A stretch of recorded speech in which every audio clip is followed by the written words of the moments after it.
నాకు కొంతమంది చెప్తుంటారు. రోజు ఫేస్‌బుక్‌లో గాని, ట్విట్టర్‌లో గాని వైరల్ వీడియోలని అడిగితే కనబడతండి. ఆ టాపిక్ మీద మీరు మాట్లాడితే మీకు గూడా వ్యూవర్‌షిప్ వస్తదని. నేను అలాంటి వైరల్ కోసం ఎప్పుడు వీడియోలు చేయలేదు.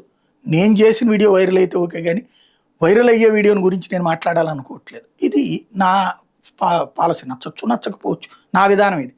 ఎందుకు ఈ మాట చెప్తున్నానంటే కాక్రోచ్ జనతా పార్టీ ఉద్యమం 40 రోజుల నుండి జరుగుతుంది. మధ్యలో సోనం వాక్‌చుక్ నిరాదీక్ష రోజు నడుస్తూనే ఉంది. ఇన్ని రోజులు మద్దతు ఇవ్వని కాంగ్రెస్ పార్టీ అకస్మాత్తుగా ఎందుకు తెర మీదకొచ్చింది? ఎప్పుడైతే యాజిటేషన్ జరిగి ఇది నేపాల్ లాగా మారుస్తాం, లేకపోతే బంగ్లాదేశ్ లాగా మారుస్తామని గాని అర్జెంట్‌గా ఆ అధికారాన్ని తనందుకోవచ్చు అనుకుంటున్నాడు. ఎందుకంటే అక్కడ బీఎన్‌పీ బంగ్లాదేశ్‌లో ఈ అమ్మాయి పక్కకెళ్ళిపోయి హసీనా వెళ్ళిపోయి ఈ పార్టీని నిషేధించేసి బీఎన్‌పీ పార్టీ అక్కడ తెర మీదకొచ్చింది కదా! అట్లాగా తను అధికారంలోకి రావాలనుకుంటున్నాడు రాహుల్ గాంధీ. అంతేగాని ప్రజల చేత మెప్పించి, ఒప్పించి, నొప్పించక చెప్పించి తన అధికారంలోకి రావాలనుకోవట్లేదు.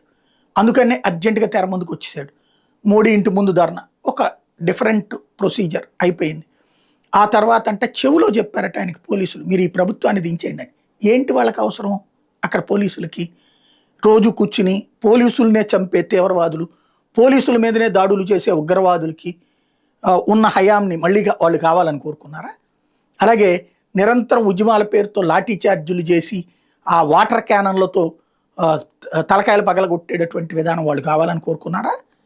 అదే రాహుల్ గాంధీ చెప్తుంది. ఎందుకంటే వాళ్ళ హయాంలోనే కదా అనేక దాడులు, అనేక ఇష్యూ జరిగింది. అప్పుడు రామ్దేవ్ బాబా వాళ్ళ దగ్గర లాఠీ చార్జీ లేదా? నాజర్ విషయంలో లాఠీ చార్జీలు చేయలేదా?